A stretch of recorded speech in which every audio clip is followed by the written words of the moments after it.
வணக்கம். திருவருள் குடும்பம்.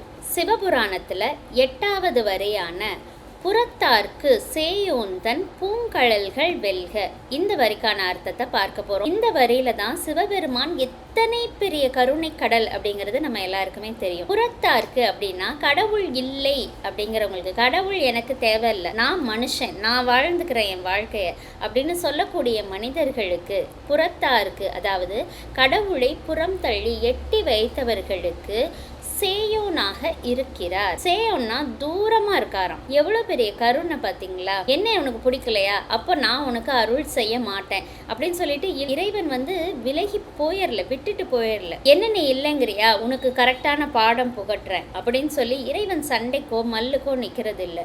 அதே போல இறைவன் விலகி நிற்கிறார். இப்போ நமக்கு ஒருத்தவங்களை பிடிக்கலைன்னா நம்ம அவங்கள விட்டுட்டு போயிடுவோம். ஆனா இறைவன் என்ன பண்றாருன்னா தள்ளி நின்று பார்த்து கொண்டு இருக்கிறார். அப்போ எவ்வளவு கருணை என்ற ஒன்று இருந்தா அவர் இதை செய்வார். யோசிச்சு பாருங்க. இந்த ஒட்டுமொத்த படைப்புக்கும் காரணமான ஒருவனை, இந்த படைப்புல நம்ம ஒரு தூசிக்கு கூட சமானமா இருக்க மாட்டோம். நாம நம்மளை படைச்ச இறைவனை இல்ல அப்படின்னு சொன்னா கொஞ்சம் கூட கோபப்படாம நம்மளை அதோ கதியா விட்டுட்டு போயிடாம தூரமாக இருந்து நம்மை பாதுகாப்பவனாக இருக்கிறார் அப்படின்னு சொல்றாங்க. ஏன் அப்படின்னா தொந்தரவு செய்ய மாட்டார். நான் உன் வாழ்க்கையில பல அதிசயங்களை நிப்பாட்டி நான் இருக்கிறத உன் கண்களுக்கு காமிச்சு நான் உன்னை நம்ப வச்சுட்டு தான் மறுவேலை செய்வேன் அப்படிங்கிறது இறைவனோட வேலை இல்லை. மனிதனாகப்பட்ட எல்லோருமே இந்த உலகத்துக்கு நம்முடைய கர்ம வினைகளை கழித்து விட்டு நம்மளோட பர்பஸ் என்னவோ அதை செய்து விட்டு போறதுக்கு தான் இங்கே வந்திருக்கோம்.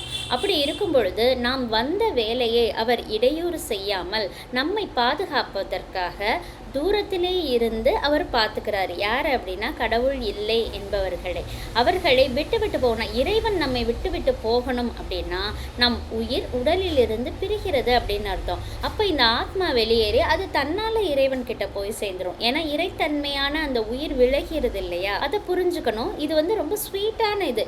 அப்போ அந்த இடத்துக்கு தகுந்த மாதிரி வார்த்தை போட்டிருக்காரு பாருங்க. நான் இப்ப கருணை கடல் எவ்வளவு மெல்லிய மனம் இறைவனுக்கு அப்படின்னு சொல்லும் பொழுது பூங்கழல்கள் அப்படின்னு சொல்லியிருக்காரு. பூக்கள் எத்தனை மென்மையானது, எத்தனை நறுமணமானது. அந்த பூவை போன்ற அந்த மென்மையான கழல்கள் அந்த திருவடி வெல்க அப்படின்னு சொல்றாரு பாருங்க.